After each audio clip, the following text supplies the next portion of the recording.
and necessary in order to move our school reform along.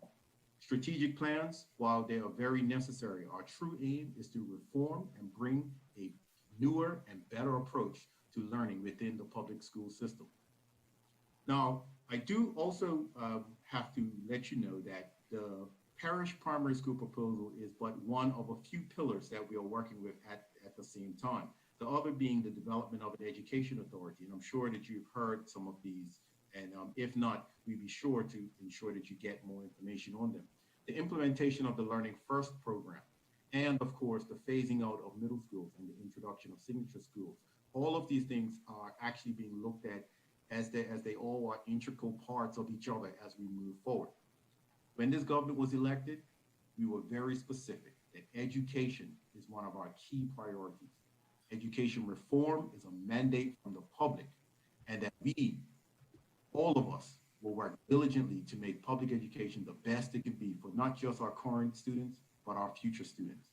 So I really implore you to be prepared to discuss ideas about the proposal that we are talking about tonight.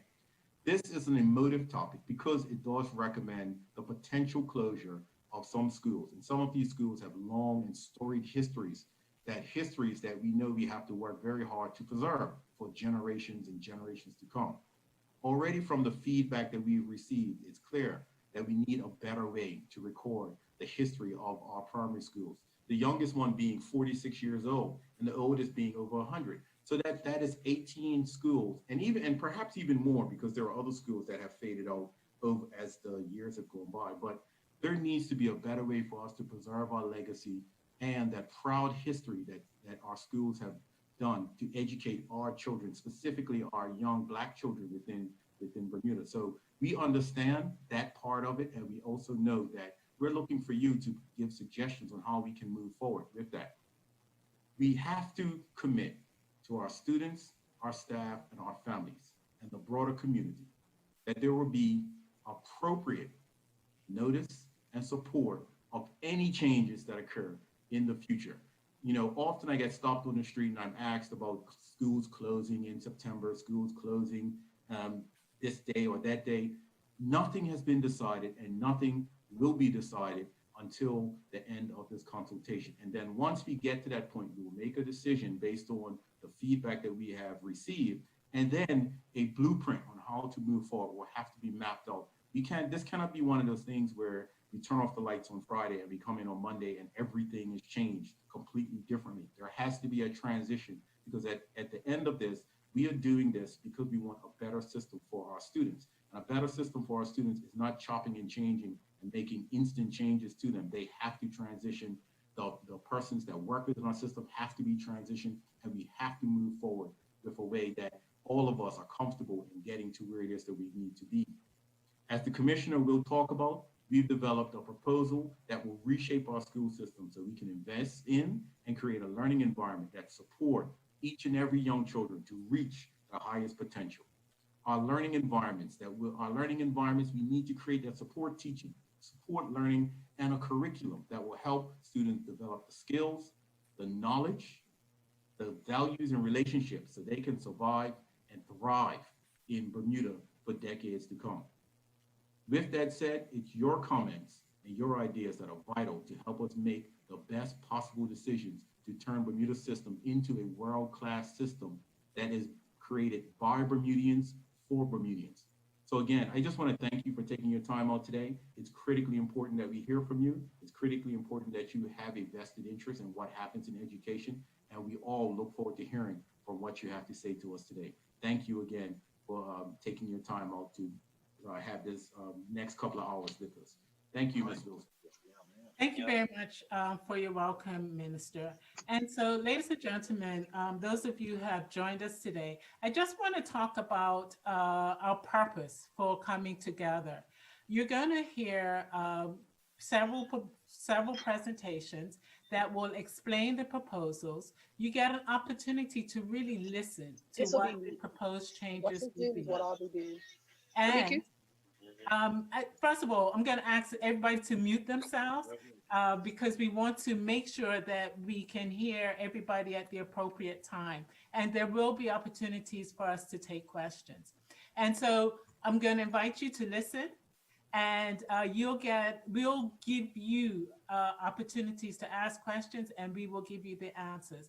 We want to obtain your feedback, your suggestions, and alternatives before a decision is made. And I think if one of the key points that I must leave with you, no, there are no firm decisions. This is a true consultation process. And so there are a few ground rules that I will share with you. I'm going to ask you to keep your camera on. And so that if, and when the time comes and we need to invite you to ask your question or make a comment, we will be able to do that. Please display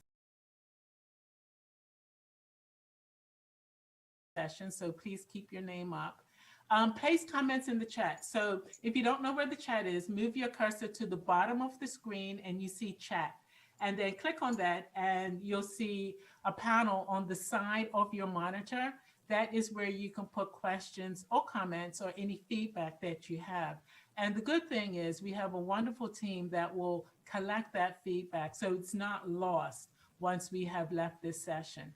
And you may submit any questions using our interactive tool. And we're going to introduce you to that in a little while. And it's called Menti. And so what to expect, there'll be a two-way presentation from the Commissioner of Education, Mrs. Kalmar Richards. There'll be 2 question and answer sessions. Education officers, officials will be on hand to respond to any questions that you may have.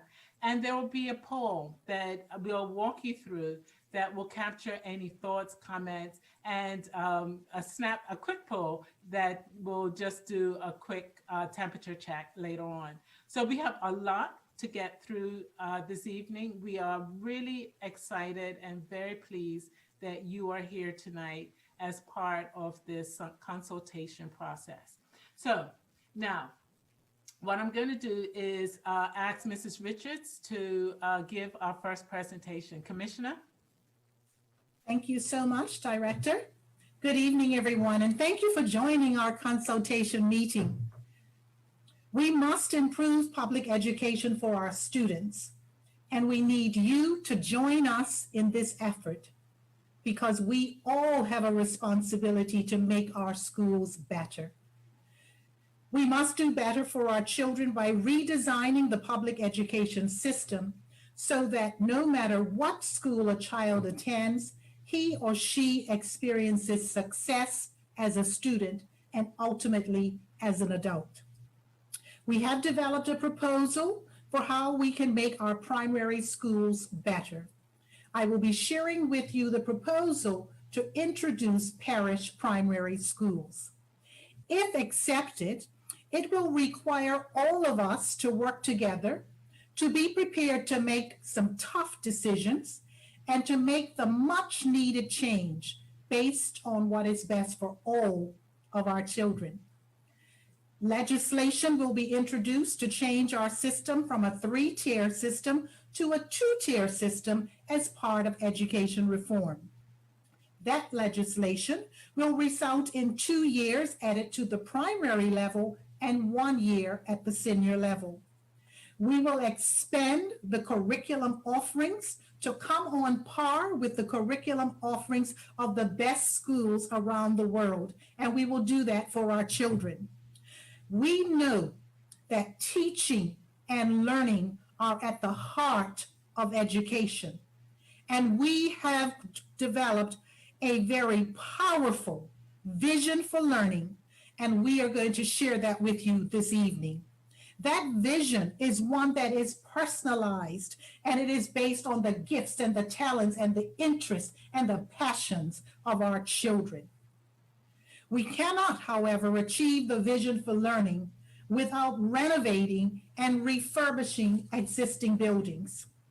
You see, our current buildings are not able to accommodate the increase in students and staff, the expanded curriculum offerings, and the type of teaching and learning experiences our children need and deserve. We will also propose fewer primary schools. one per parish, with 2 in Pembroke Parish, to ensure equity and better utilization of our resources. This evening, I will also be sharing with you the concept and the vision for what a parish primary school is. That is, what parents and the surrounding community can do to help schools to become better. I will also share the factors that we consider to determine the 10 school locations which can be developed to achieve the powerful vision of learning for our children. I am so excited about what the proposed changes would bring for the education of our children and how these changes can have a positive impact on their future and future generations.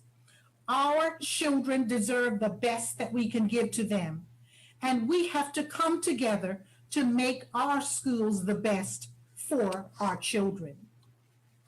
During the first part of the presentation this evening, I'm going to share with you the reasons for change. Why are we changing? Why are we involved in education reform?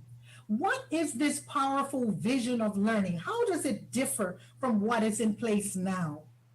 What will be done to improve the structure of schools? What actually is a parish primary school, and what's that all about? And I will also share some of the reasons for why we would need to have fewer primary schools. Well, first of all, we do need to transform education for our students. All of our children are capable, they are talented, they are gifted. But what we are finding is that not all children are excelling. We understand through the feedback of our parents and even with our staff that our services are often inadequate. Our programs are limited.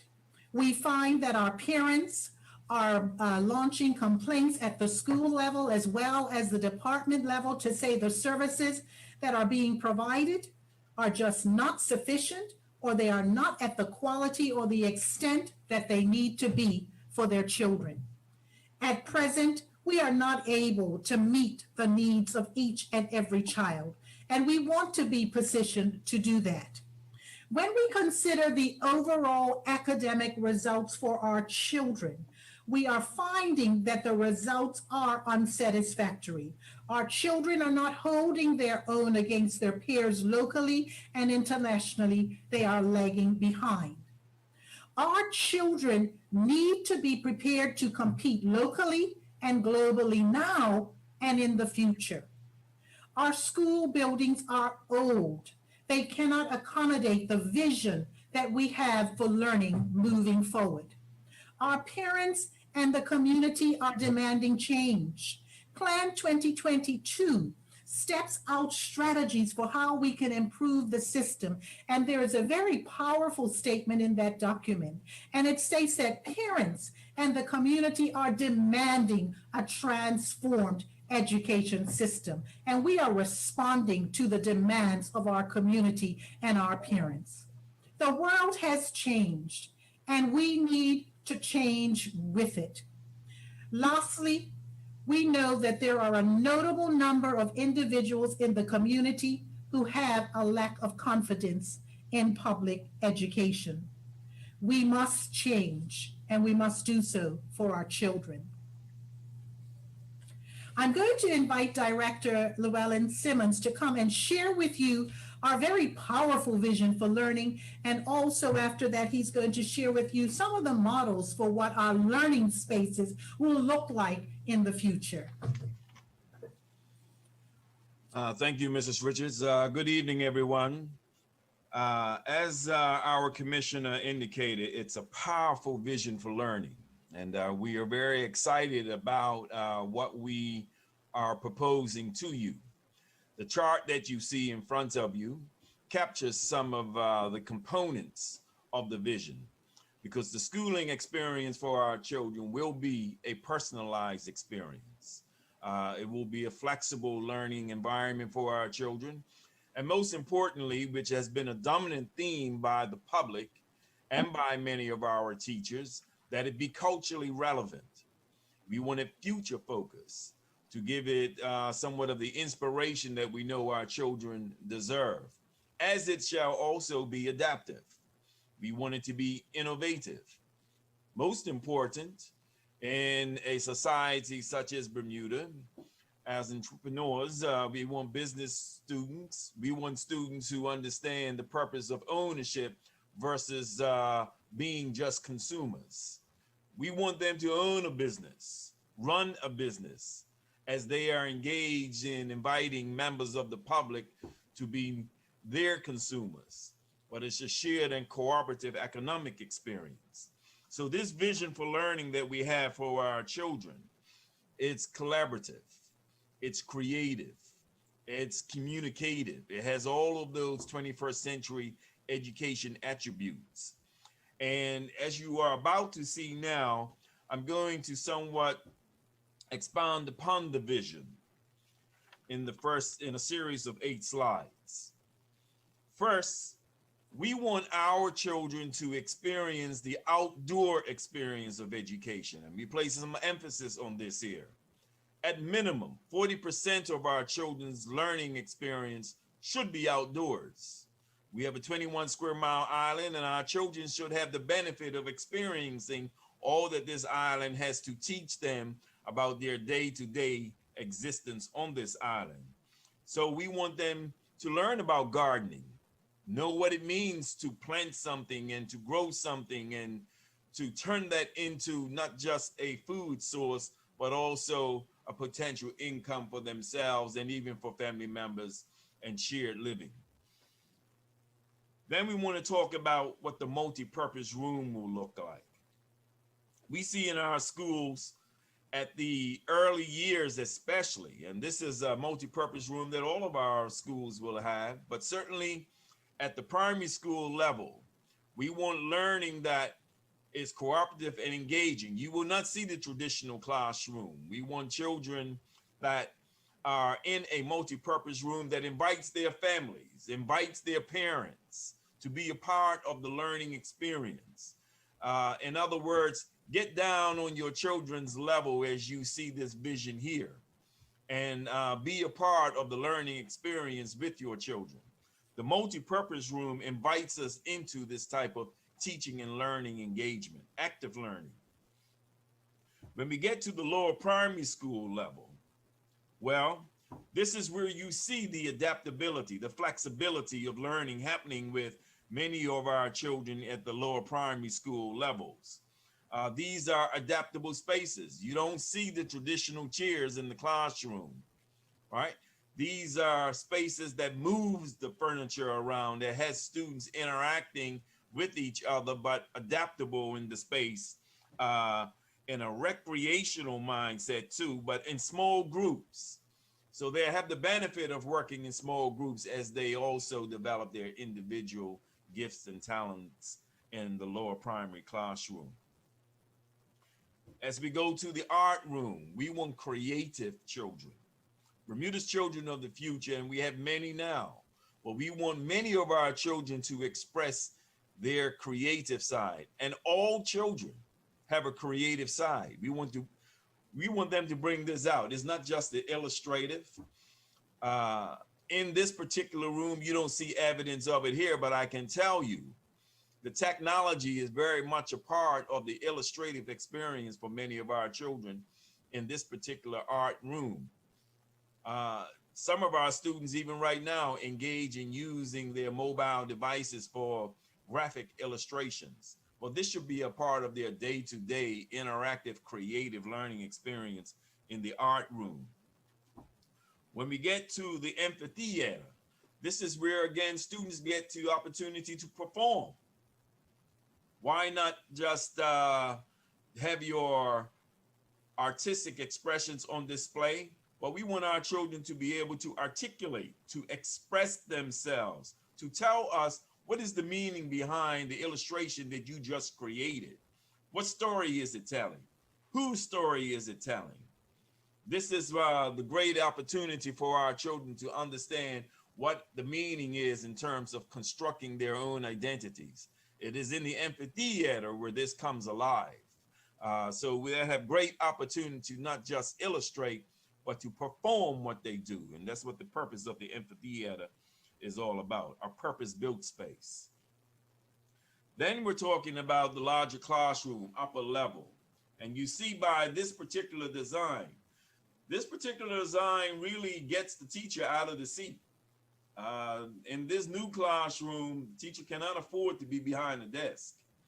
This is really engaging students interactively, as you can tell by the type of tables and furniture that's in this classroom. Gone will be the days of those row by row, traditional row desk and chairs. Students will be collaborative at the table, cooperative at the table, designing and problem solving together at the table, where their personalized learning experience is integrated with a cooperative learning experience. That is the vision for learning that we have for many of our children at the primary school level. When we get to the next room, some will call it the maker's room. I call it more the innovative room. This is where the 3D studio, you may hear of fabrication laboratories. Well, we want our students to produce, to create something. And this is a room and a laboratory and an innovative room where this comes alive. When I talked about becoming entrepreneurs, this is where students begin to shape their business ideas. This is where children begin to shape the type of jobs and the type of businesses for Bermuda's future that they will run and that many of us will support. So the innovative room is where production comes alive. And then finally, outdoor space again. As it communicates for outdoor recreational space purposes, we want more than just our children in the outdoor recreational space. As you see here, modern design, but again, open play. Play is very much a part of the primary school developmental process. And we want to integrate play with academic and active learning. So this isn't just a sit down, stand around and watch recreational space. This is a learning space. This is where students not just develop their fine motor skills, but their gross motor skills and come to shape and identify some of the creative things about who they are in this spacious outdoor recreational environment. So I hope you get a sense of the type to convey and put out there in our new schools. This is the Bermuda of the future that our children deserve. And all and everyone that's present in this presentation, you are not co-conspirators, but stakeholders in this vision. So thank you. Thank you, Dr. Simmons. You know, the vision is really powerful, and we really cannot prepare our children for the future in buildings that were really built for the past. And I'm just excited about what the learning experiences will be like for our students, but also what those teaching experiences will be like for our educators. Thank you so much for sharing. Mm-hmm. You're welcome. I'd like to talk a bit about the concept of the Parish Primary School. You know, highly effective schools have high levels of parent and community engagement. The concept of the Parish Primary School aligns with our vision for learning. You heard Dr. Simmons talk about the importance of having our children go outside of the school to be exposed to what Bermuda can teach them. And so we envision primary schools where they become the hub of the parish, where the surrounding community, where the parents, where those in the neighborhood channel their energy and their efforts into helping the school to become successful. They embrace the school. It becomes their school.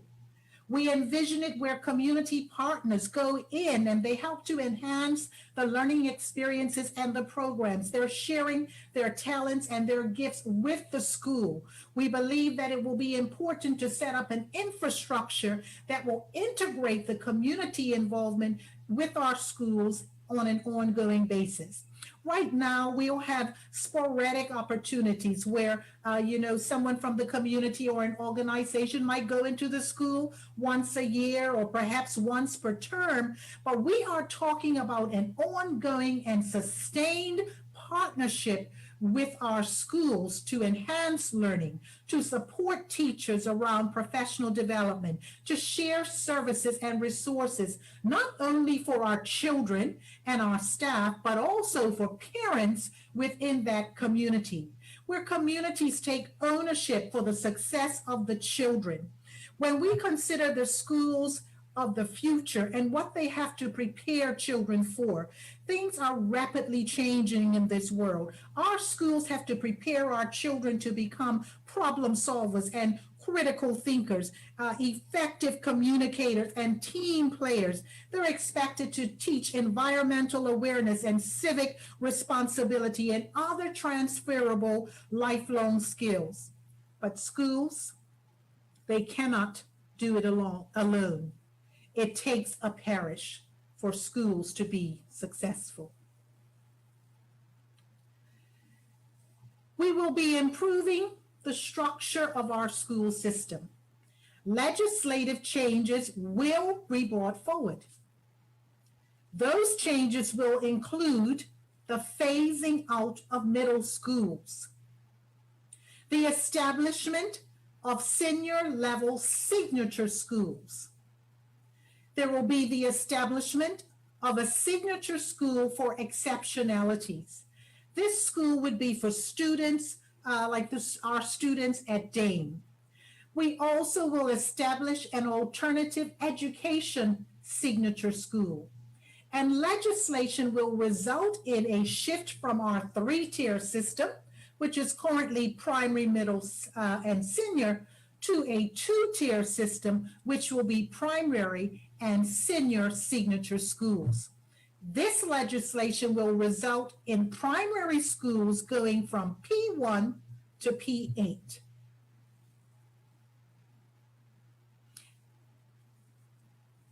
I'd also like to share with you why we need fewer primary schools, because I know many of you are thinking about the fact that we're proposing that we reduce from 18 to 10 parish primary schools, one per parish with 2 in the Pembroke parish.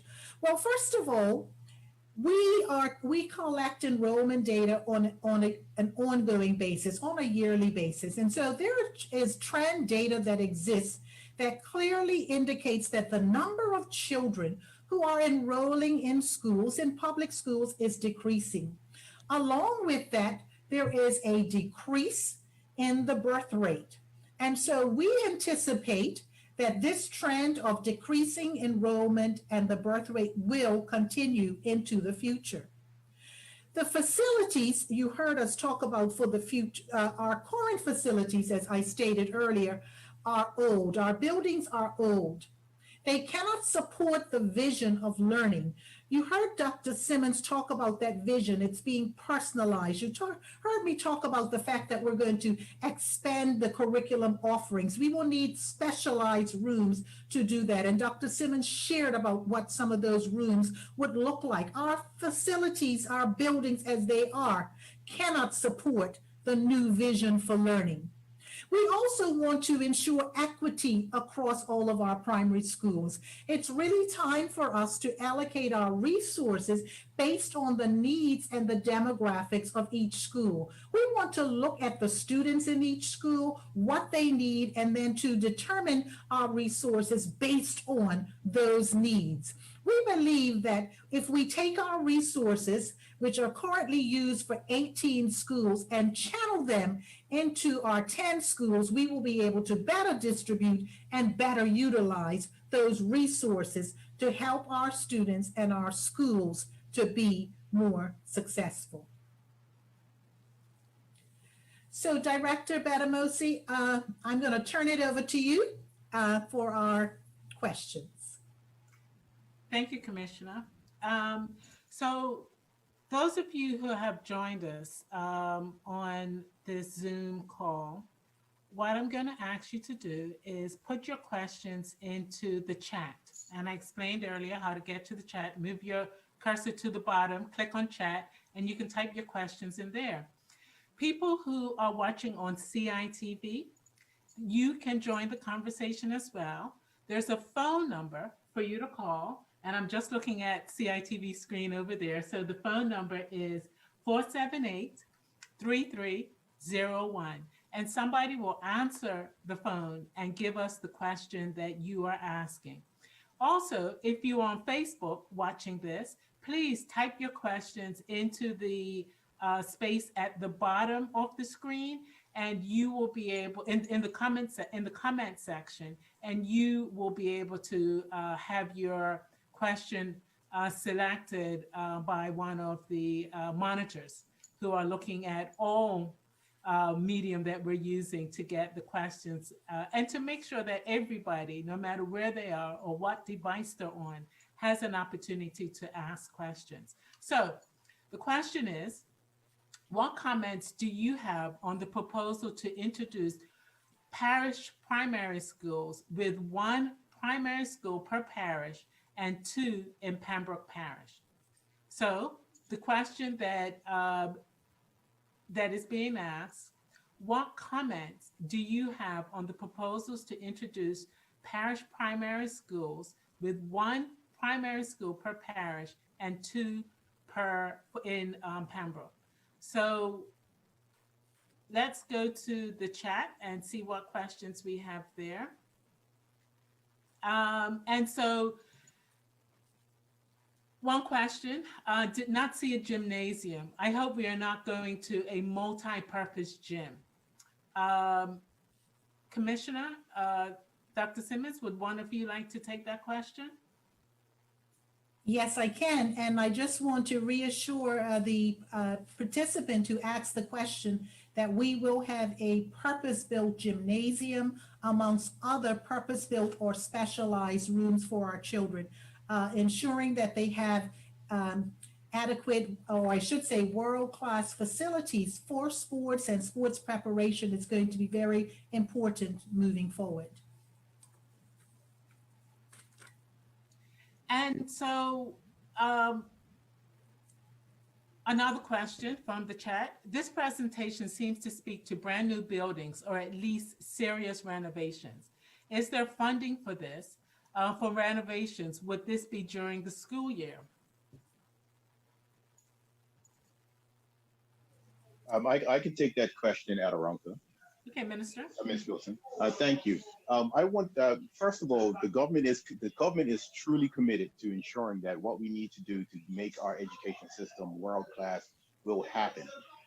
In terms of what the processes that we're looking at now, you have to kind of take away what we've already known to be existing, such as summer works and those sorts of things. What we are talking about is we have to have a truly innovative and transformative look at what it is that we're doing for our education system. And so there are already several financing models that have been looked at, but however, we are not anywhere near that portion yet.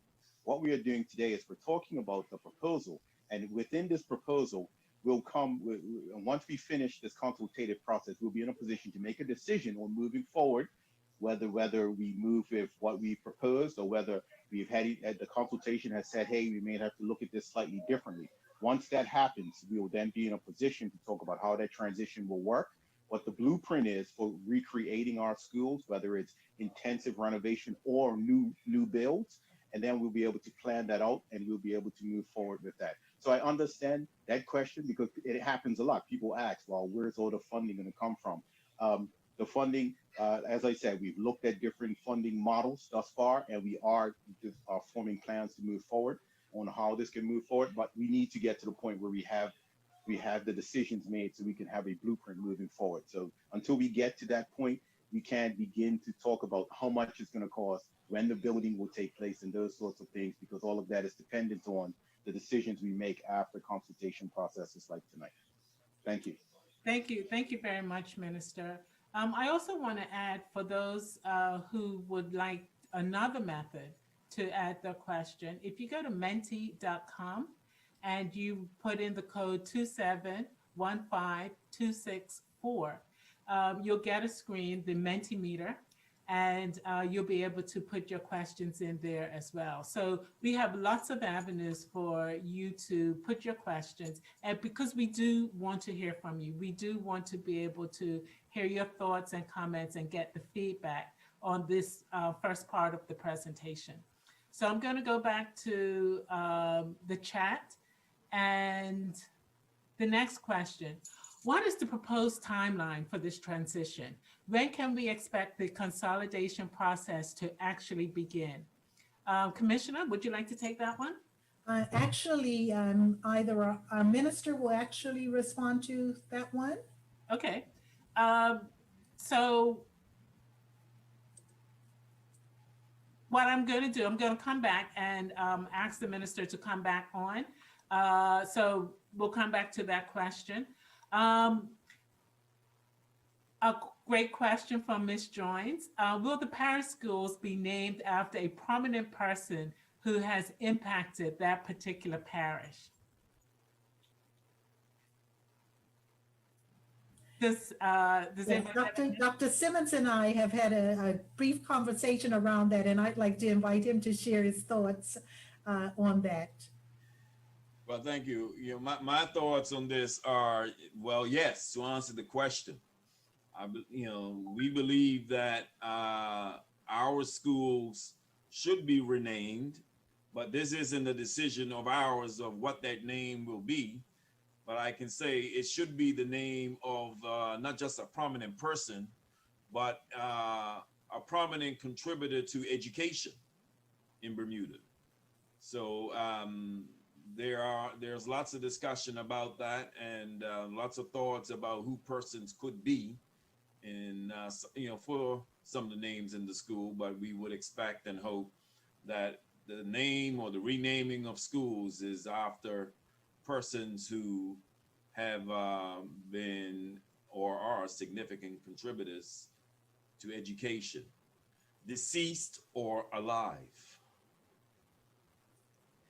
Well, thank you. Thank you. Thank you for the answer to that question. And I'd like to invite the minister to come back and just answer the question that was put up in the chat.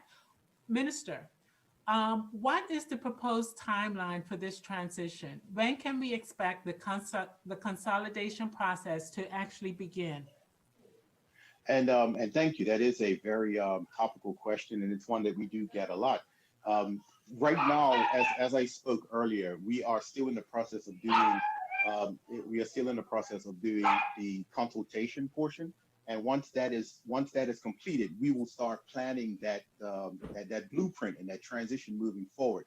So at this time, it is no concrete timeline for this to happen. And I know some people are a little scared of that because there is this narrative out there that schools will close in September of 2021, schools will close in September of 2022.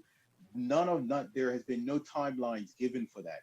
We are working through this methodically, and we are working through this as slowly and as we can, because as you've heard myself say, and you've heard the Premier say on numerous occasions, we will measure not once, twice, we will measure 3, 4, 5, 6 times, because we have to get this right. However, we will ensure that the public is well engaged in as we move forward with these particular plans. And so when we develop these blueprints and these transition plans moving forward, the public will have plenty of time to know this is coming. So it won't be, as I said in my opening, we turn off the lights on Friday, we come in on Monday, and everything is changed. It will not happen that way. There will be plenty of notice given to everyone that's involved, because we have to do this right. Thank you very much, Minister. I'd like to go to a question from Facebook right now. And Ms. Painter has asked, what does all of this mean for the preschools that are currently attached to a primary school slated to close?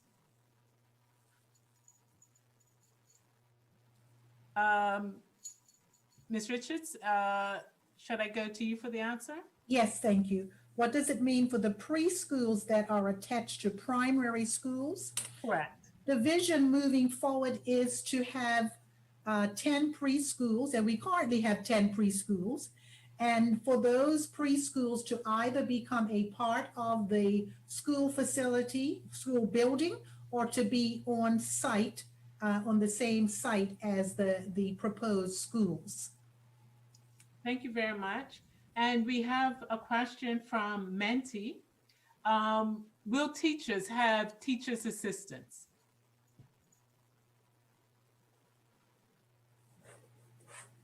Thank you so much for that question. We've had some conversations around that as well as we continue to dialogue and envision what we want for the future. What I can say is that we envision, with the vision of learning that we have, that there will be new roles created in education, and so therefore some significant opportunities for our staff moving forward. Thank you. And I'm happy to note that we're getting questions from all of the possible media that people are using. So I see one from YouTube. What is the maximum capacity of each primary school? And I think that a follow-on from that is how many students per classroom? And the consultation document indicated that we were looking at approximately 300 students per primary school and a teacher-student ratio of 1:15. Thank you very much. And I'm going back to the chat. Can we, the stakeholders, have information regarding the cost of building maintenance throughout the year? And one of the main drivers to decide which school is to be closed is the age of the building. However, age alone does not necessarily indicate the state of the building. And the statement is around the age of the building being a main driver. It was one of the factors that was considered across all of the 18 schools. During the second part of the presentation, I'm actually going to zoom in on the study factors, and there were some key study factors that were critical in helping to determine which school locations would be considered for part of the parish primary school proposal. But what those factors, and I will get to them a little later, but we're talking about the capacity to expand. We're talking about adding additional staff and students with those 2 additional years. We're talking about expanding curriculum offerings, which means building specialized rooms. So the amount of property and the acreage will play a critical role moving forward. The other is whether that facility or building or site can accommodate a preschool, whether one is already attached or whether they can accommodate a preschool, whether after development there's still sufficient green space. So those are some of the critical factors, even though there were a number of factors that were considered when we looked at all of our 18 schools. Thank you very much, Commissioner. I just want to remind people how they can submit the questions or comments or feedback. Of course, if you're on the Zoom call, you can go to the chat and put your questions in there. If you go to menti.com and use the code 2715264, you'll be able to submit your questions through that method. You can, of course, use Facebook. If you're on Facebook watching this, please put your questions and feedback in the comment section. Likewise, if you're on YouTube, go to the comment section and we have monitors looking at all of those.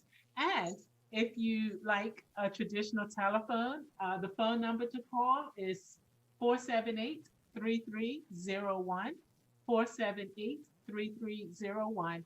And we have somebody at the other end of the line who will take your comment and question and make sure that it gets to me so that I can ask our presenters on your behalf. So thank you very much. Let's see where we are in the chat. The proposal speaks to an outdated curriculum. The curriculum has been in place for about 10 years. Is the change is to change, and if so, I'm assuming, is this to change? And if so, what curriculum is being looked at, and why is the department's view? And what is the department's view? Has the Cambridge curriculum failed? Commissioner, Dr. Simmons? Well, I can be one of the responders to that question. First of all, in any proposal, as we have indicated, the curriculum is also under review.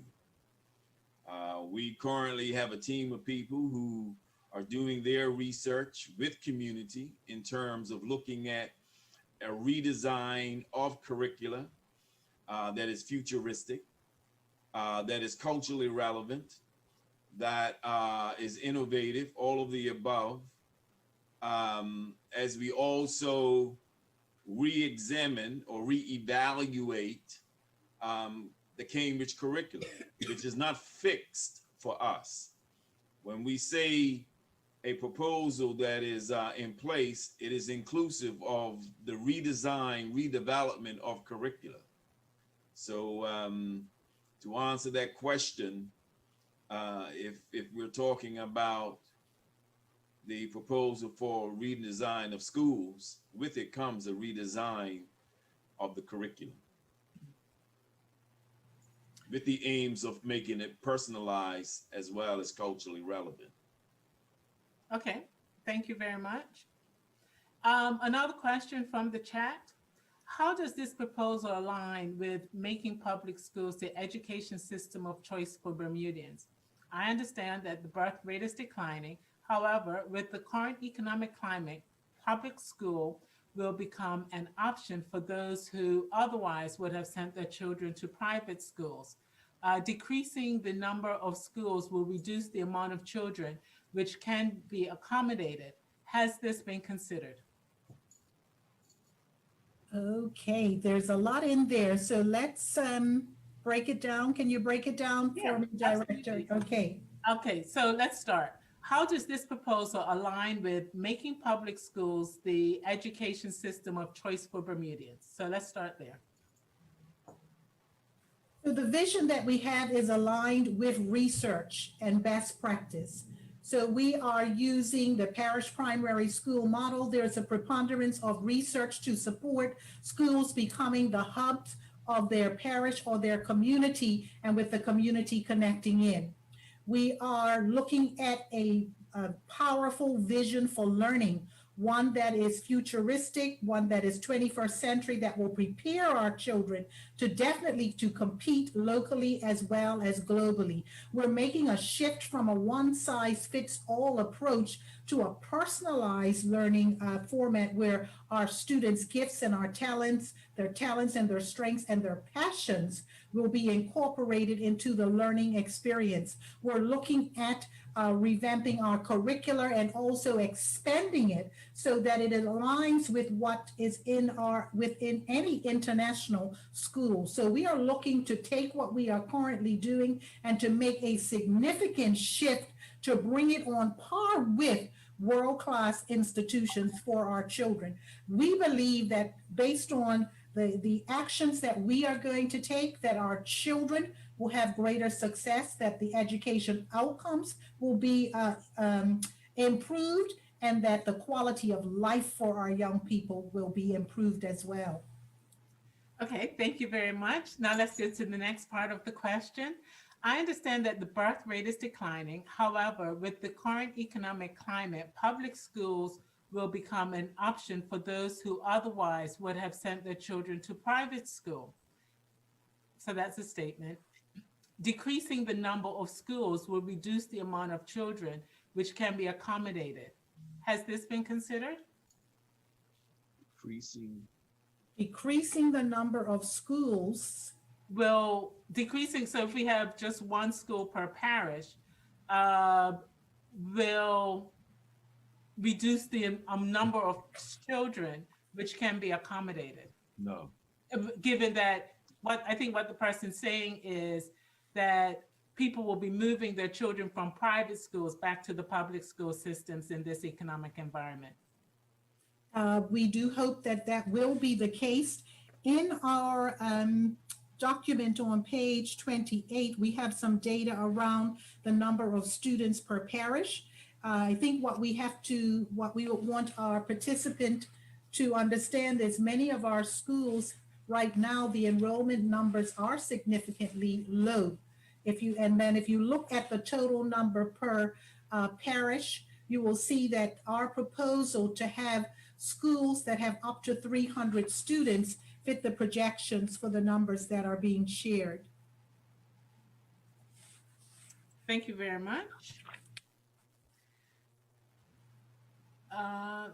We'll do one more question from the chat, and then I'll do a quick whip around to the other media that we're using.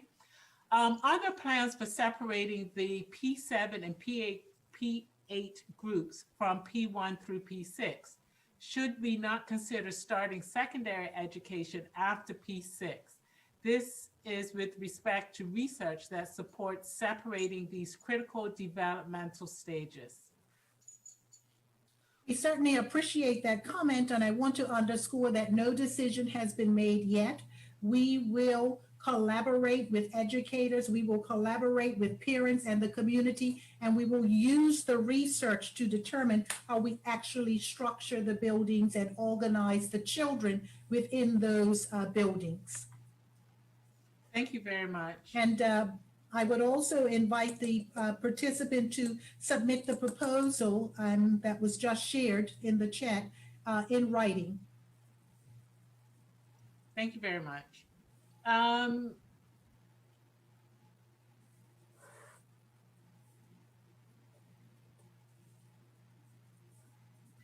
So a question from Ms. Bean.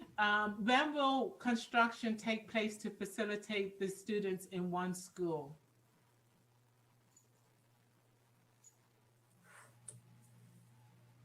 Is our minister still online? Let me come back to that. Sure. And let's go to another question, and then we'll come back to the minister. How many teachers will be in classrooms considering there will be larger classes? Let me just make a correction there. Currently, our classes range from a ratio of one teacher to approximately 15 to maybe 18 children in P1, and it can go up in the upper primary. There can be as many as 22, 23 students in a classroom. Our consultation document and what I just shared was that we were looking at a ratio of one teacher to 15 children. So we're not looking at larger classes. Okay. Because the question was how many teachers would be in a room with the children. We're looking at a ratio of one teacher to 15 children. Okay, thank you. And so I'd like to ask the minister to answer a question that has come in. Minister, are you there? Yes, I am here. Thank you so much. When will construction take place to facilitate all the students in one school? Again, that is very similar to a question that was asked previously. We are currently undertaking this part of our consultative process, and this part will give us the necessary things we need to make the decisions on how we're going to move forward with the parish school idea, whether it's tweaked, whether we do something different than what we proposed. All of those answers still need to come forth. Once we finish this consultative process and we're in a position to make a decision, at that point we will start the planning phase, and the decisions that we make from this will guide what that planning phase looks like. So it's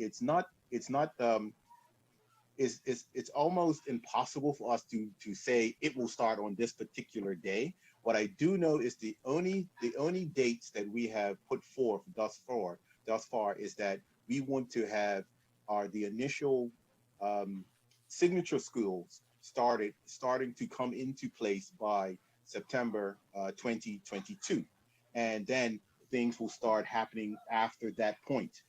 So at this point, it's very, very difficult for us to come up with a concrete timeline, because so many things need to be answered. And I believe I was looking at some of the other questions and some of the other some of the other parts that we're doing. And one part in in Facebook was someone asking, how can we talk about reform if we don't have timelines together? And this is where we are doing things differently from what's been happening in the past. We give ourselves unrealistic timelines for things that still haven't been developed yet. We have to develop these. We have to have the critical answers in front of us that will allow us to make those critical decisions in order to move forward. So until we do that, we are not going to have something where we come on and say we will do it by this day, and then we realize there are other questions that need to be answered in order for that to happen. And so I do appreciate the questions, and some people saying that, what is the timeline? How can we know that? All of these things will come in their due time. When we get to the point where we start talking about the transition, the timelines, the blueprints moving forward, once critical answers have been answered. And one of those critical answers right now is, what will this new school community look like in terms of, in this particular case, what we're talking about today, parish primary schools. Thanks, Ms. Wilson. Thank you. Thank you very much, Minister. I have a question that came in from YouTube. Will any of the teachers be terminated? Commissioner, do you want to take that?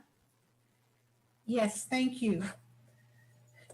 This question has been coming up during most of our sessions thus far.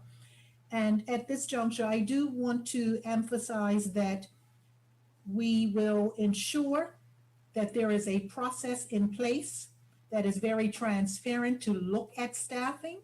No decisions have been made yet, so we cannot make any decisions around staffing, but the process that we will use will be a very transparent one, and there will be opportunities for input from our staff, from our educators, from our principals. Thank you very much. And just to remind people how they can submit their questions and feedback, menti.com, code 2715264. And if you would like to phone in your questions and comments, the phone number is 478-3301, 478-3301. And so let's go back to the chat, and we have quite a number of questions that have come in since. So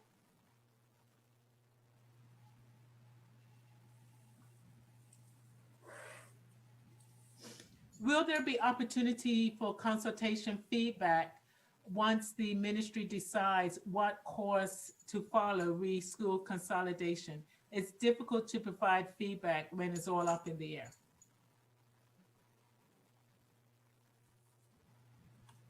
Is our senior policy analyst online?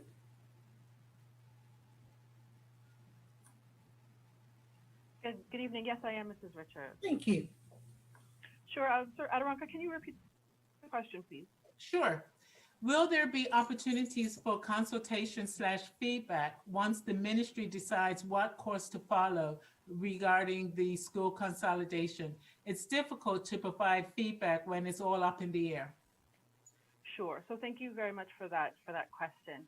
The ministry certainly is once there are any decisions made, certainly are committed to providing opportunities for feedback on an ongoing basis. So the decisions that may come out of this consultation process will also feed into further development of plans and processes, as well as potential future options. So certainly there will be opportunities for feedback into the future. Okay, thank you very much. And I just want to read a comment that was put in for people who are on the chat, but those who may be looking through other media.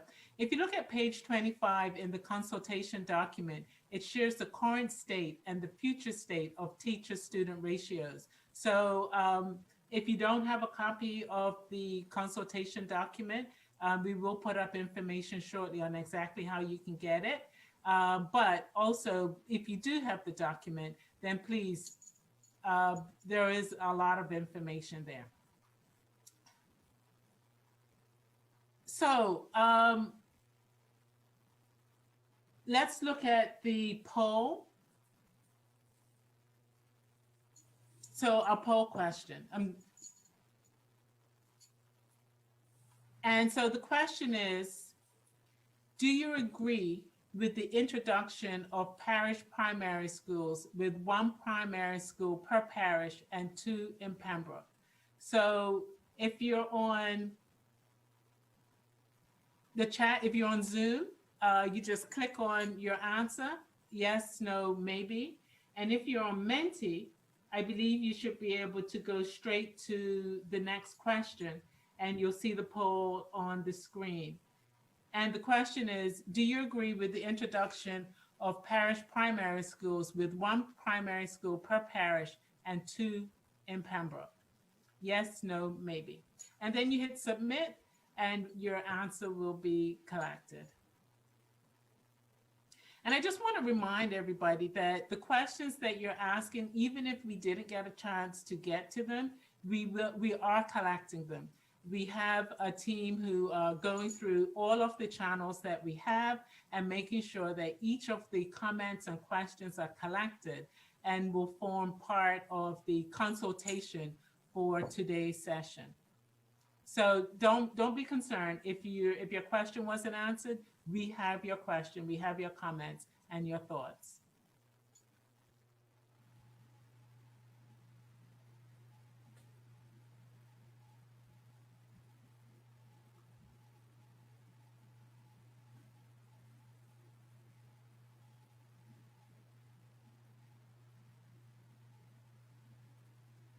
And so those of you who are on Zoom with us, if you look in the chat, you'll see the link to the primary school consultation document. And we'll also put it in Facebook, we'll put it on YouTube, and if we get a chance, we'll put it on the screen, but it is there and we will make sure that you have full access to it.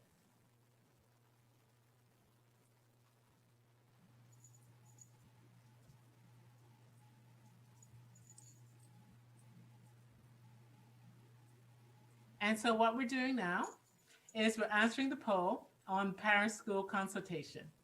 And we'll give you 1 or 2 more minutes. And the question is, do you agree with the introduction of parish primary schools with 1 primary school per parish and 2 in Pembroke? And your options are yes, no, maybe. We have 30 seconds left.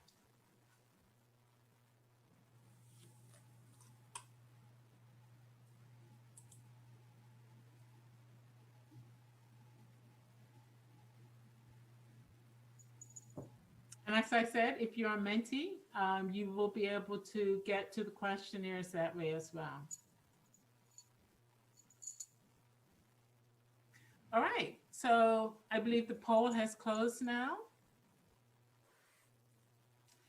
And we have our results. We have 50% who have said yes, 44% who have said maybe, and 6% who have said no. So this is very valuable feedback. So thank you very much. 50% yes, 44% maybe, and 6% no. And so we're gathering all of these questions and your responses, and that will form part of the consultation. So thank you very much for that. And we're going to move on to our next stage.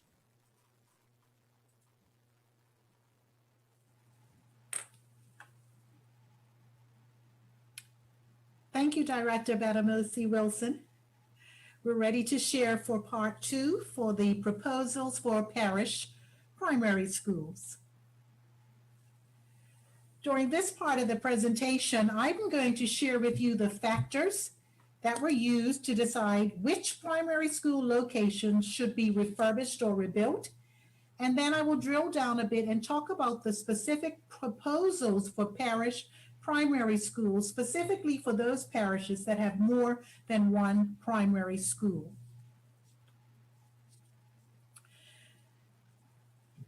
Our vision is to have a 21st century learning facility with just amazing learning spaces for the teaching and the learning to take place. When we considered the factors to determine proposed school locations, categories. So if you look to the left-hand side of your screen, you will see those 4 broad categories. We looked at, a committee and team looked at the existing building conditions, land and property conditions, safety and health, as well as transportation. So I'd like to drill down a bit to share just a bit more about the specific study factors that were used. So the age of buildings was taken into consideration. That was considered to be an important factor. It wasn't one of the major factors, but it was considered important enough to factor in. How old are the buildings? And of course, that would impact the electrical and the plumbing conditions of those buildings. One of the other critical study factors was the boundary and the zoning restrictions. The team wanted to look at the existing boundary because the boundaries would determine the capacity for expansion. Another factor was the surrounding community services. When we consider the parish primary school concept, where the school is the hub and the organizations, government and non-government organizations, and the community surrounds the school, we wanted to take a look at what type of services were available in close proximity to each of our schools. The team also looked at access to the school site and transportation and the bus route and how close the school was to the actual bus route and whether there was potential for traffic congestion with the addition of additional students and staff. Safety and accessibility were also considered, and we actually went into the school report and pulled the data from that particular study that was done. The environmental building conditions were also considered, and they were deemed to be important factors as well. Now, the last 2 factors are extremely critical because as we consider adding additional children and staff, adding additional classrooms, adding specialist rooms, there has to be a capacity for each of the sites to expand to accommodate those and the vision we have for learning. Additionally, as it relates to greenfield space, there has to still be sufficient greenfield space that's left and remaining after an expansion to accommodate those additional buildings. And so the greenfield space still would have to accommodate the recreational areas for preschool, for lower primary, for upper primary, as well as a very robust outdoor sports program. So for those school locations that are being proposed, and we're proposing 10 redesigned, refurbished, or a newly built parish primary school, 1 primary school per parish with 2 in Pembroke Parish, and enrollment by zone. For those that were proposed, there were some key factors to consider. Let me just go back. Sorry, I'm missing a slide. Okay, let me just underscore. I'll get to that slide in just a few moments. So currently, we have our 18 schools spread across the island and across the parishes. We are proposing 10 schools, 1 per parish, 2 in Pembroke. I would now like to drill down and share the specific proposals with you, starting in the Western Zone.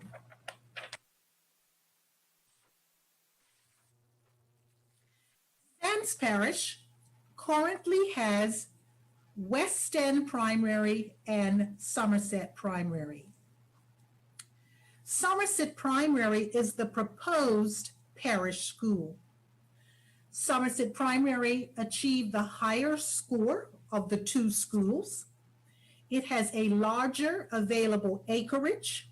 It has the capacity for development expansion, and it can accommodate up to 300 students plus additional staff.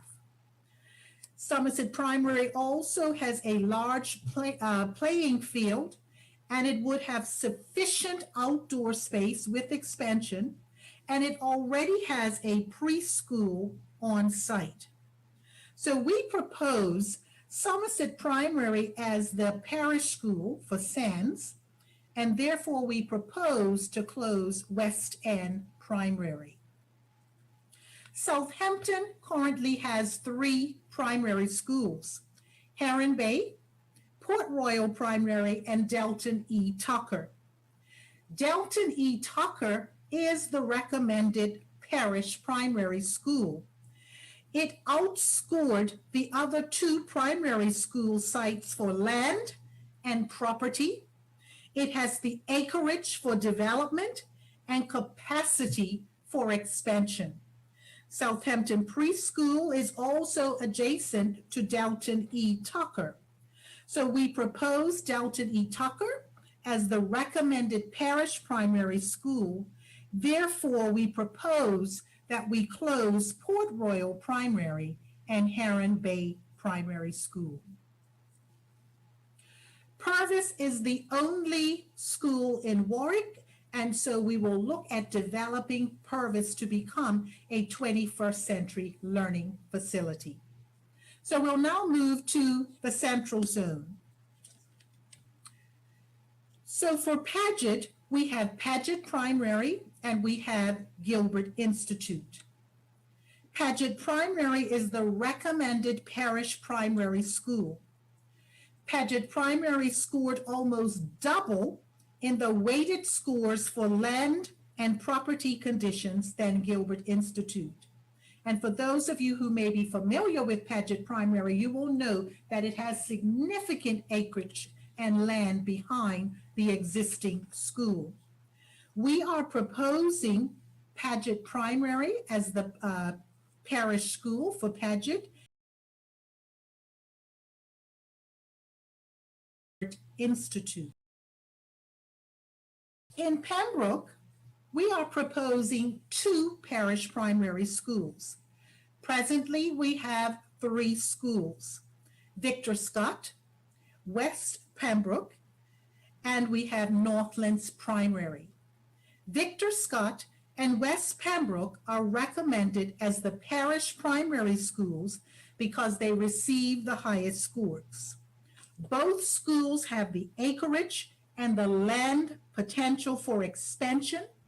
Victor Scott already accommodates a preschool, and West Pembroke has the potential for a preschool.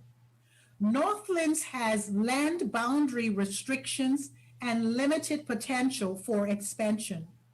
So we propose both Victor Scott and West Pembroke as the recommended parish primary schools, and we therefore propose to close Northlands Primary.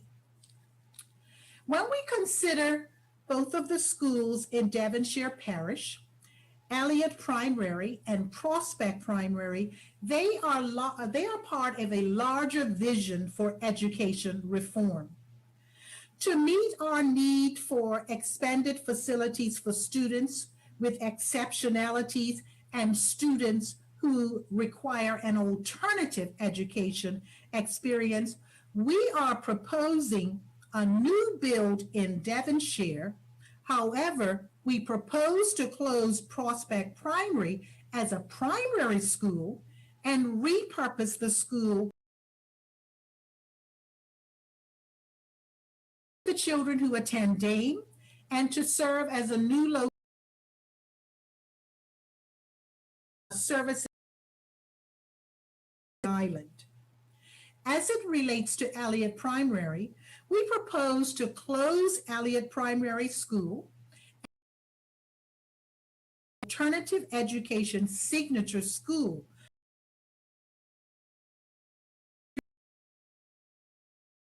needs, and again, from across Bermuda.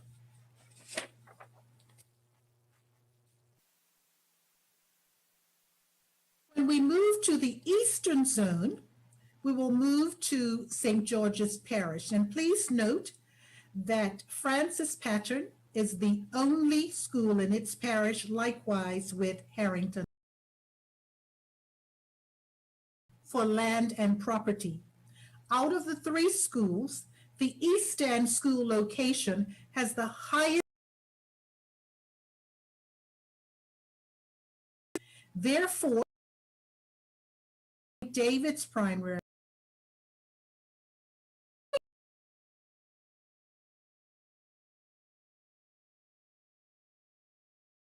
key features that they have in common.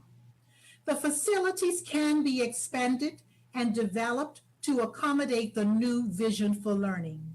We are looking at 21st century learning facilities and learning spaces. We were looking at adding on additional classroom and purpose-built rooms. And so each of the locations have to have the 300 staff to accommodate an on-site preschool that can accommodate up to 30 students. And with the expansion and development, still have sufficient green space for outdoor recreational areas for preschool, for lower primary and primary, and a robust sports program.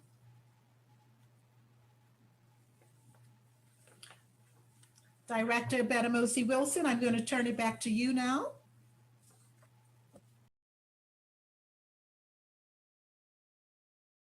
Exact same method that we used earlier. If you have any comments about the proposal in relation to, so for example, any comments about that or questions, please put them in the chat. If you're watching on Facebook, please put them in your questions and comments in the comment section. If you're watching on YouTube, likewise, put your questions and comments in the comment section.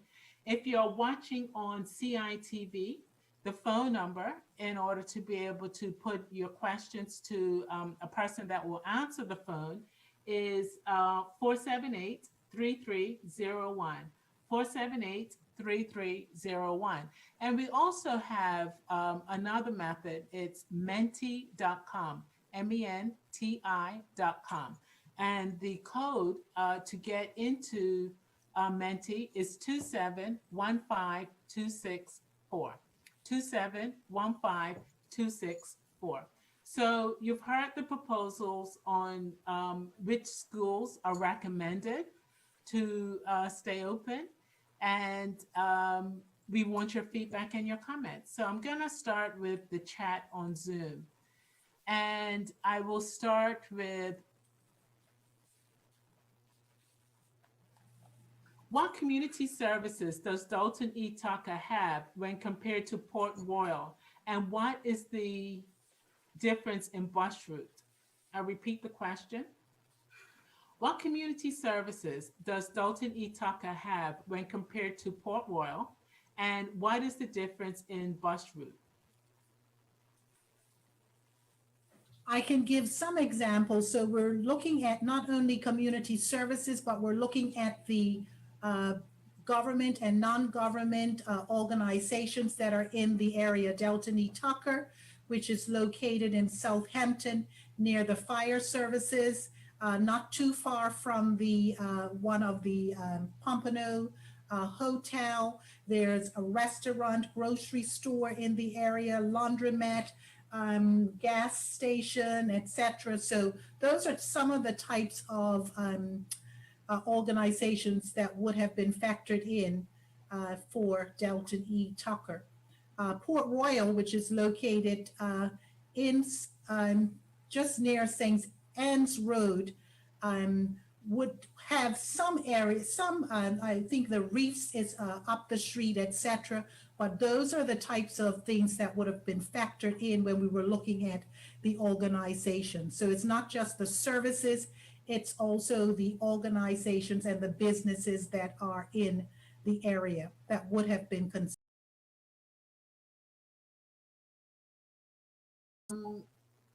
And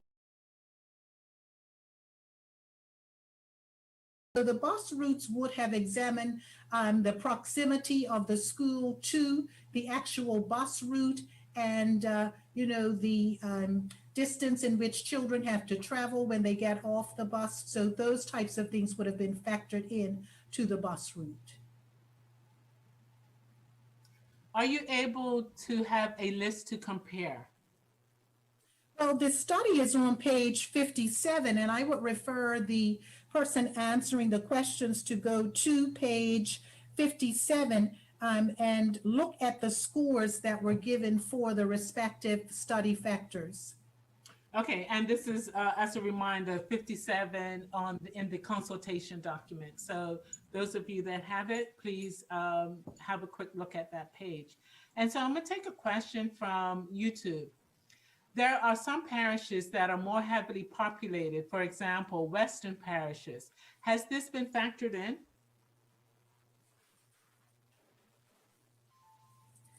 There are some specific data which is covered on page 28, which looks at the projections for students from 2016, or it looks at, I'm sorry, the data from 2016 up to 2027. And so the projections for that are here are aligned with the vision to have schools accommodate up to 300 students. So we were making decisions around the data and the projections. Thank you. A question from, I'll take another question from YouTube. How many senior schools did you mention? Please confirm. How many senior schools? Yes. So we are looking at 5 signature schools with pathways for children. We are looking at a signature school for children with exceptionalities, and we are looking at a signature alternative school. Okay. A total of 7. All right. And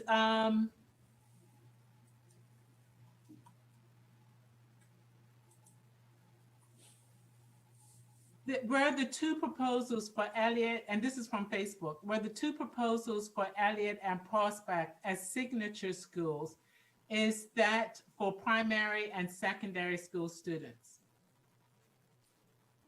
The signature schools for exceptionalities and the signature school for alternative students would span the range of children from across Bermuda's island. So students from, very young to students who are older.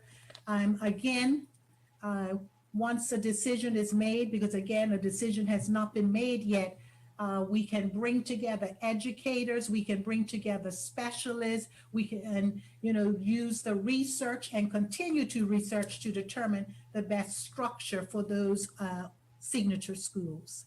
Okay, thank you. You're certainly welcome. So I'm going back to our Zoom chat, and there's a question that has, I think, 3 different parts. So I'll just read each question in turn and give you an opportunity to answer. Will the zones be the actual parish lines, or will there be alternative mapping for the zones? That's the first part.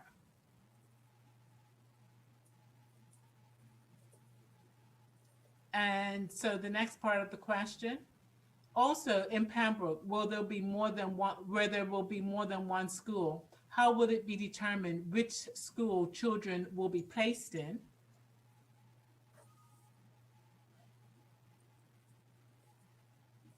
And the third part, will proximity to either school be considered a major factor?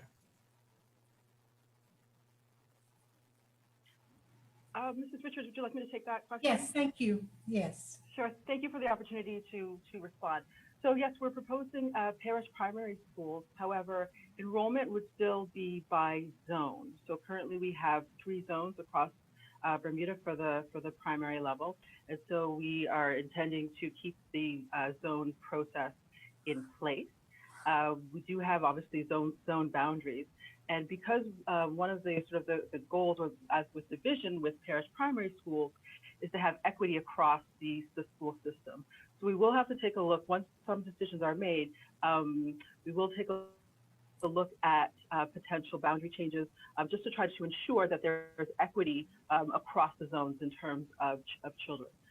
Currently, the registration or the enrollment policy, in addition to zones, is based on proximity as well as priority for siblings. So there's no intention at this time to make any changes in that regard. However, we are also looking at parent choice. And in the consultation document, it does say that certainly where there is under enrollment, we will certainly look at having parents have some additional choice, potentially across zones. But the priority would still continue for priority for siblings as well as proximity. Thank you very much. You're welcome. Okay. And another question from the Zoom chat. In the report, there is discussion of a public-private community partnership. Why is the model of an already assisted school like St. George's Prep not being used as this model? This already exists at Berkeley and was shared by Cedar Ridge. Why would you close a school that already has many of the aspects that you are claiming as 21st century learning? I think it's important to underscore here that we have not made any decisions to close St. George's Prep or any other school. We are consulting, we have a proposal, we're consulting broadly, and we're taking any feedback before a decision is made. Thank you, Ms. Richards. And so I'm going to go to our other sources. And I just want to remind people, if you wish to call in, the number is 478-3301. We do have people standing by to answer your questions. If you are on Facebook, by all means, put your question and comments in the comment section, likewise with YouTube. And we have another media that can be used, and it's menti, MENTI.com. And the code is 2715264. So we welcome your questions and your comments. And so let's go to another question. Are the schools prepared to have early morning programs? As from Ms. Pitcher on Facebook. Are the schools prepared to have early morning programs? The vision for moving forward would include early morning programs for our children, but not the typical programs that we are used to. We're looking to have programs that are research-based, that are innovative for our young people, but the vision does include early morning programs prior to the start of the school day. Thank you very much. Another question from Facebook. When do you base these scorings on academic achievement? When do you base these scorings on academic achievement? That might be for Dr. Simmons.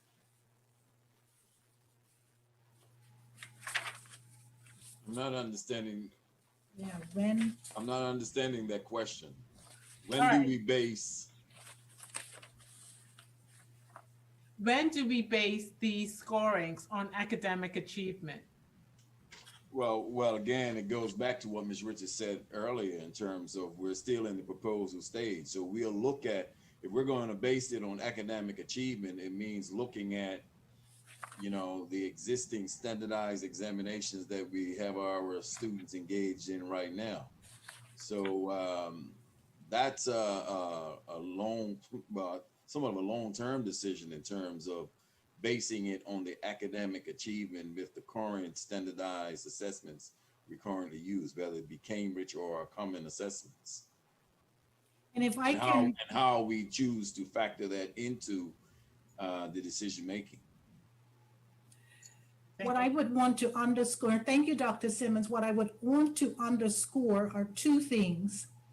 That we have created a powerful vision for learning for our young people, a shift in how we are doing education. So we have that vision, and we are looking at facilities that will be 21st century learning facilities with, you know, adaptable learning spaces to accommodate this new vision.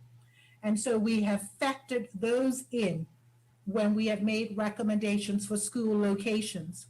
The other piece that I would underscore, and this is also captured in the document, that it really would not be fair to just select a school based on performance, because we know that there's a preponderance of research to support that student achievement is impacted by so many factors and so many variables that are outside of the control of the learner.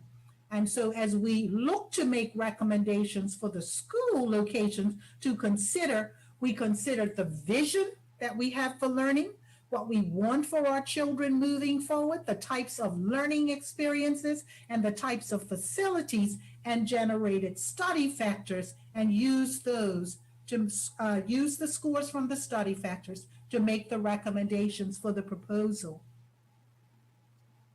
Thank you, Ms. Richards. So we have another question from YouTube. If you want to make public schools the school of choice, is there any consideration for making the Happy Valley model and applying it to every parish? Oh, the Happy Valley model. I would say, and I thank the participant for sharing that. And I know that over the years, I've heard very favorable comments about the Happy Valley and the model. And so I would invite the participant who has made that recommendation to please put it in writing to us and share that with us using the information. Actually, we'll be given information on how additional feedback can be provided a little later on in our presentation. But please ensure that you put that in writing and send that to us. I would also add, Ms. Richards, that some of our team, especially at the early childhood level, have already looked at the Happy Valley model as some of the, especially from a curricular perspective, of how it's already somewhat of aligned and integrated with some of our creative curricula at the preschool level. So at the early childhood level, they have been looking at that Happy Valley model for especially the inquiry model with teaching that it features. Also, Ms. Wilson, I'd also like to point out that Happy Valley is one of the institutions that fall outside the remit of the Department of Education, but I do recognize the suggestion, and it is something that is credible. And as the commissioner pointed out, please submit that so we can have a further look and pass that on to the ministry that is responsible for that. Thank you. Thank you all for your responses. So we now have a question that was actually phoned in. And so the question is, why not look at Port Royal as a better location for a signature school? Have you looked at facilities for the sporting events? Dalton and Tucker is very limited, and I do not believe they have the space for 300 students and does not have the capacity compared to Port Royal. Port Royal has attached, I think that's supposed to be attached to a preschool. So what's the recommendation? Why not consider Port Royal for a signature school? As a better location for so I would invite send it in to submit that in writing. Thank you very much. And I'm just looking to see, make sure I haven't missed any questions. Those on Zoom, please go ahead and put in your questions in the chat. And just looking to make sure, see what other questions we have.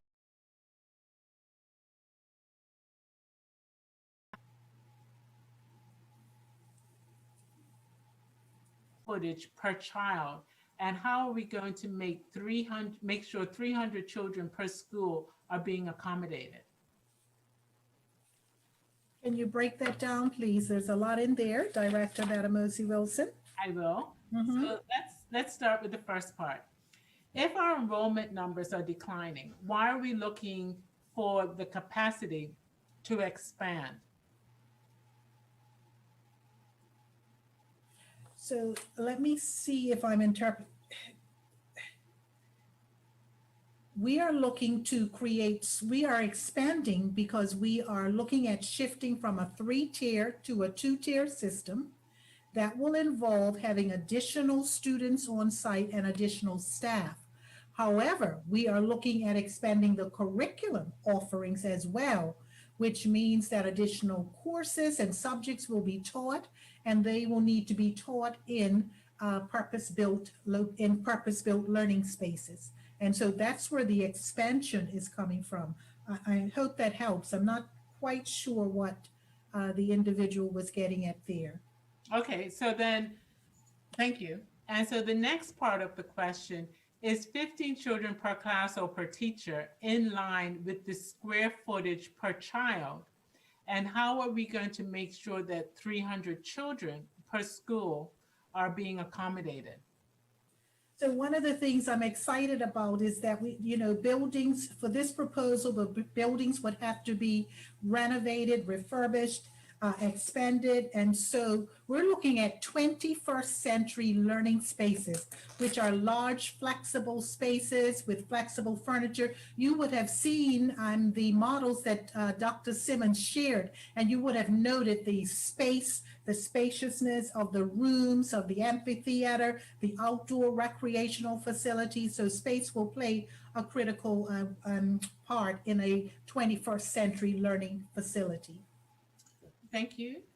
And if I may add, the number of students is equivalent with with the research of teacher-student ratio. I think as Richards mentioned earlier, about 15 students per class, and that's sticking with what the research is with the type of schools that we're talking about for 21st century. Yes, and I think one of the things that we will have to factor in is the vision for learning will ensure that students are engaged in learning. And so they're going to be involved in a lot of collaborative structures. So they will have opportunities, as one of the models showed, to move into various parts of the room and to collaborate and to team up to do, tasks, learning tasks, etc. So again, space will play a key role as we look at, the 21st century learning facilities that we are proposing. And again, we will use the research. We will have invite the input, of course, of our principals and our staff. Parents, community will also have an opportunity to share as we plan for, these proposed 21st century facilities, which is really exciting what's in store for our children and for our educators as well. Thank you very much. And so we got this question on Menti. Has the team considered beginning children's primary level education at 7 years old, like some countries who rank as top in education, as children are still developing certain skills at ages 4 to 6? We appreciate that recommendation. And again, we would invite the person making the recommendation to send it in along with the rationale that was just shared, so that we have it as part of our feedback for consideration.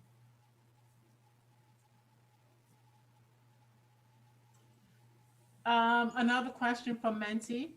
This new approach in education will require much more than state-of-the-art facilities. What training are the teaching staff going to be given to implement this new approach? Thank you so much for that question. At the beginning, before I started my presentation, I talked about teaching and learning being at the heart of education. It is what takes place in the classroom that will determine the outcomes and levels of achievement and for children. And so we're proposing a vision for learning that brings in, as Dr. Simmons talked about, it's personalized, it's innovative, it's culturally relevant. And so along with that will be a requirement and a program to train our teachers, to prepare them for that model, but also to ensure that we have an ongoing and sustained program. That is a critical and key part of ensuring that what takes place in our classrooms is indeed quality and will result in improved outcomes and levels of success for children. So, the teaching and the learning is at the heart of it. But what we propose in terms of the teaching and learning cannot be done in our current buildings. We need new 21st century learning facilities in order to achieve that. Thank you, Ms. Richards. And another question from Menti. How many streams per school, meaning how many classes per year level will be in one building? So the proposal considers we would have 30 children coming in potentially from the preschool, which would be a part of the primary. And so we would be looking at a two streams, one teacher to 15 students. And I'm going to go back to the chat. And one person writes, I'm concerned on how the scoring was reached, particularly as it relates to Southampton. I am unable to understand how some of the scores, I think, was achieved. And I have read the report. So what I would say at this point is to reassure that individual and others that we had a team of technical officers do the scoring and using the data for the respective schools. So we had technical officers who did the scoring. Thank you so much. I have this comment from YouTube, and the person writes, thank you for thinking outside of the box. Change can be hard for some people. A new mindset will have to be adopted for people to understand change required. So that came in from YouTube.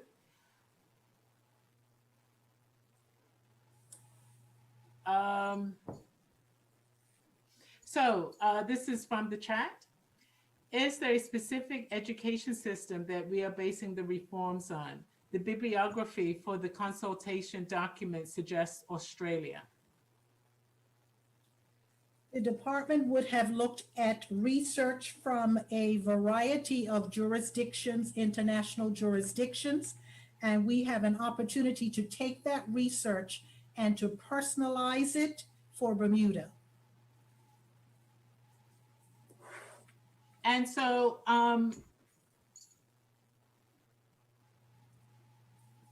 just one second.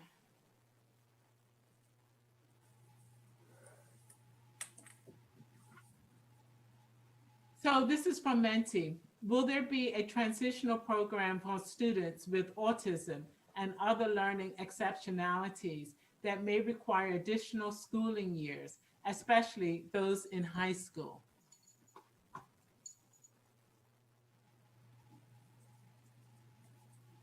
A transitional program for students with autism and other learning exceptionalities that may require additional schooling years, especially those in high school. So first of all, I hear in there a recommendation for additional schooling years. So I really want to encourage the person who's putting that forward to submit that in writing and provide the rationale along with that.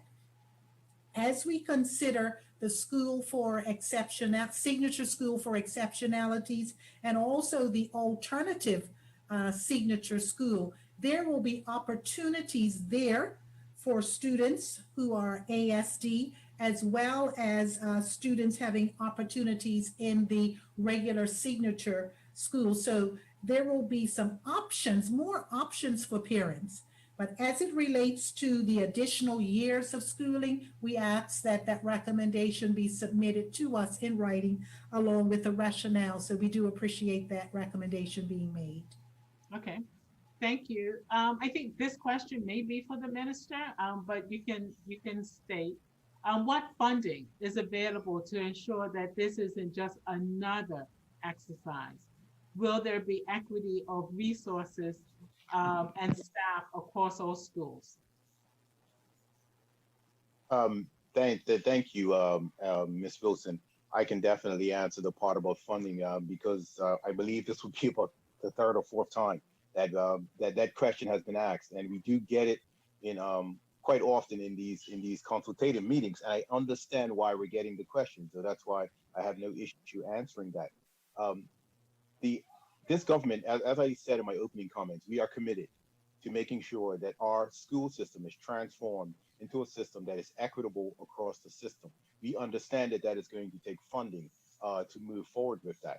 And so once we get past the point that we are now and we have the necessary decisions in place, we can then start planning on what the costing and what the buildings are going to have to look like, what renovations are going to be needed, what potential new builds are going to be needed. That comes at a later date, and when that does come, then costing will be assigned to that as well. Despite us not having those critical factors, we have already started to look at what alternative costing could look like, and what I mean is what alternative funding recommendations could look like. We've even looked at proposals that we have received in PPPs or private or public-private partnerships. When we're talking about the education authority that we do plan to come in place, that will talk about the governance of our school system. There are funding possibilities using an authority as such. But until we get to that point, it's really a difficult conversation. I understand the frustration some people may have because we're not able to answer some of those questions, but let us answer the questions that we do have in front of us. And once we get the answers to that, we can start answering some of these questions that are already further down the line that depend on the answers that we get from the types of things we're doing, such as this type of consultation. So as I said, I realize that doesn't specifically answer the question of where funding will come from, but I hope it does get you to understand that at where we are now, it's difficult to say it's going to cost X amount, and that's where X amount is going to come from, because we don't know that. And we won't know that until we answer the questions that are directly in front of us before we start looking beyond that at questions that are critical, but they also depend on what the answers are now. Thanks, Ms. Wilson. Thank you, Minister. And so I'm just going to wrap up with this other question that was asked, and I think this may be for Commissioner Richards. Will there be equity of resources and staff across all schools? That is the vision moving forward for our children. We want to be able to look at the specific demographics of each parish primary school, the needs of the children, and then to assign the resources based on those needs. Right now, they're assigned sort of across the board. We want to personalize it. We want to ensure the resources match the need at each of those schools. So that will ensure equity moving forward. Thank you so much. And so we now have an opportunity for another poll. And the poll question, if you are on online, you can go to menti.com. And I just want to go back a bit, Director. Okay. Yes. Okay. And just wanted to share a bit of reflections with those who are online with us. And again, to thank you for coming online and to think about the fact that if we don't make the change, then we don't address a long-standing national issues about education. For years and years, there have been a call to action, a call to change, a call to reform education. If we don't make the change, then we ignore those calls to action for our children. Our children won't get the high quality educational experience they deserve. And we're talking about a new vision that is aligned with what students can expect in the best of schools around the world. And the cost of doing nothing is really too high for our children. It's too high a price to pay. Before we get to the poll, our senior policy analyst is going to share some very important information about how to get additional information in, because we've heard a number of alternatives. We've heard some recommendations come in, and we really want to encourage our participants to send those in. So I'm going to ask Kimberly McEwen to just share before we go to the poll question. Sure, thank you very much, Thank you very much, Mrs. Richards, for the opportunity to talk a little bit about the consultation process as well as the decision-making process. I just wanted to start by saying that we are listening, collecting, and capturing all of the consultation responses that people are providing, whether they be feedback or questions or comments during the meetings, via email or through the consultation response form that we have. Certainly, we're getting a good amount of feedback, and the minister, as well as officers within the ministry and the department, are reviewing the consultation submissions as they come in. Additionally, the feedback and the questions in the meetings are also being captured. So as we're reviewing them as we get them in, but also at the end of the consultation process, we will take all of the feedback and the responses that have been submitted, and we will organize them in sort of different ways that we and the minister can consider and analyze them. So that might be by stakeholder group, by parish, primary school, and we'll look at organizing them by theme. And there certainly may be sort of additional methods that we will look at. I also wanted to just reiterate sort of our commitment to also reflect the results of the consultation back to the community, as we certainly have done so in the past.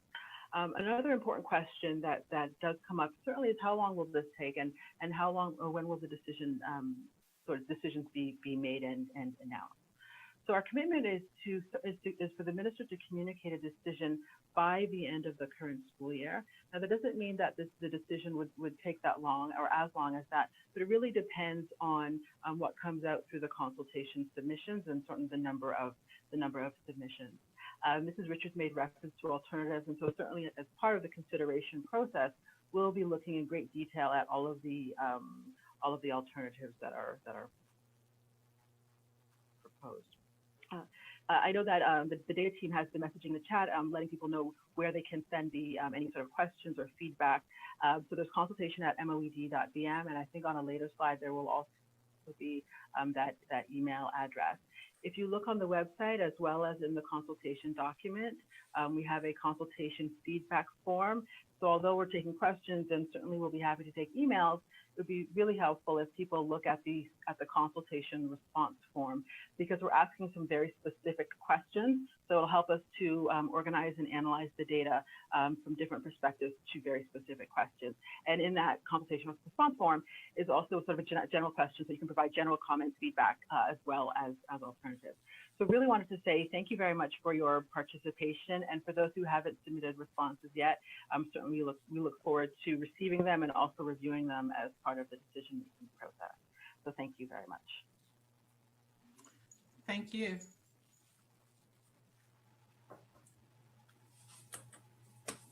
Okay, so now that we're going to do another poll, and the first question is, were there enough opportunities to share your views and ask questions during this meeting? And your options for answering are yes, no, maybe. I'll repeat the question. Do you agree with let's go to the next question. Were there enough opportunities to share views and ask questions during this meeting? Yes, no, not sure. And how would you rate this meeting? Excellent, good, needs improvement. How would you rate this meeting? Excellent, good, needs improvement. And so if you are on Menti, you'll be able to get your answers in on Menti.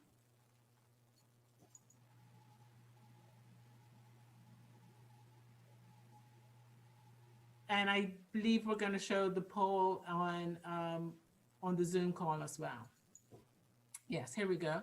And so if you're on Zoom with us, you'll have the questions right there, 1 and 2 on the screen. So I'll repeat the questions, and we have about 2 or 3 minutes to respond. Were there enough opportunities for you to share views and ask questions during this meeting? And then how would you rate this meeting? Excellent, good, needs improvement. And then hit submit at the bottom. And like I said, if you are on Menti, you go to menti, MENTI.com, and put in the code 2715 264. And if you didn't get a chance or you joined late, you will be able to access Menti for the next 24 hours. So it will close down at 9 p.m. tomorrow night. So Menti will be open for the next 24 hours, menti.com, and you will be able to still submit your thoughts, questions, and responses.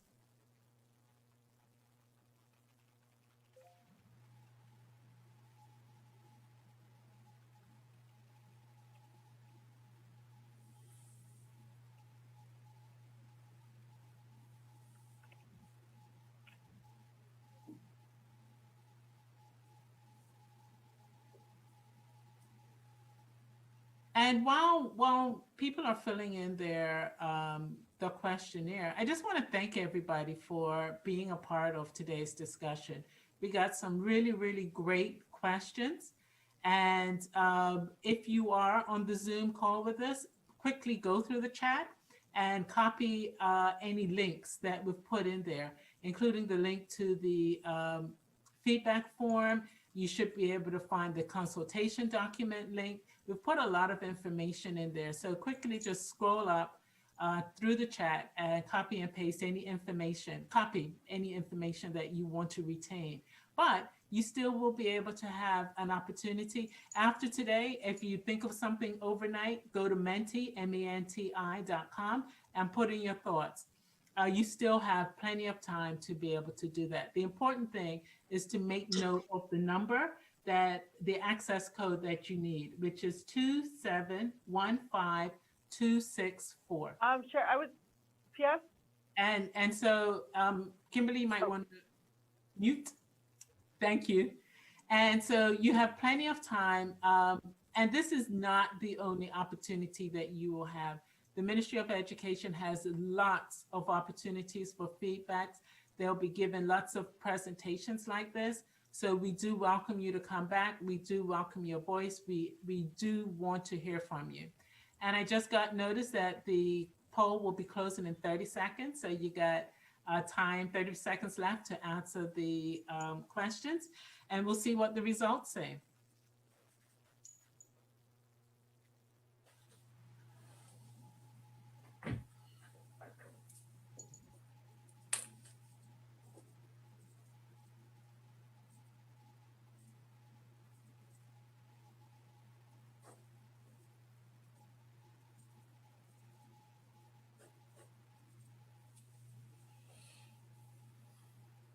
And I think the results are coming.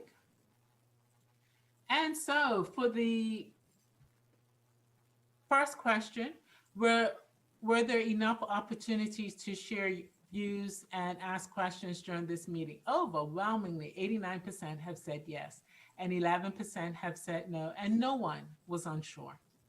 And the second question, how would you rate this meeting?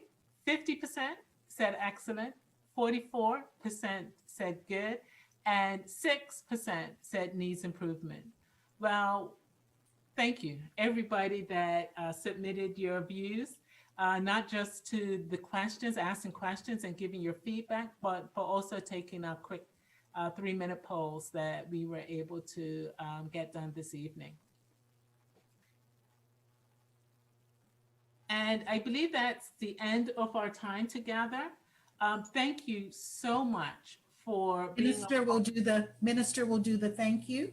Okay. Yes. Thank you, Commissioner. Minister, I invite you to come back and do the wrap up and the thank you. Thank you. Thank you, everyone who has participated. I do recognize that some of the things that we are proposing and some of the questions that we gave might not have fully answered some of the questions that you do have, but rest assured that the information that you have provided will help form, and it will help form what our system looks like as we move forward with it. And with that, I just want to thank you all for taking the time out to really show how much you care about our education system and what is being planned to move forward. Thank you for coming out, and I hopefully we see you in some of the other some of the other meetings that we do have. I believe we have maybe 2 to 3 of them per week from now until to March. And so there'll be plenty of opportunities. You may go reflect, come back and want to add some more. I encourage you to spread the word, read the consultative document, read the summary if you don't want to read the entire document. Submit your suggestions using the official form or at consultation@moed.bm. All of these documents that that you need to see are located on the moed.bm website, and so they're easily accessible. Again, thank you for coming out. I really wish you a very good evening for the rest of it. And please take care. I understand the winds are supposed to come up again, as well as some rain later tonight. So stay warm, stay safe, and we'll see you on other meetings that we have in the future. Thank you, and God bless.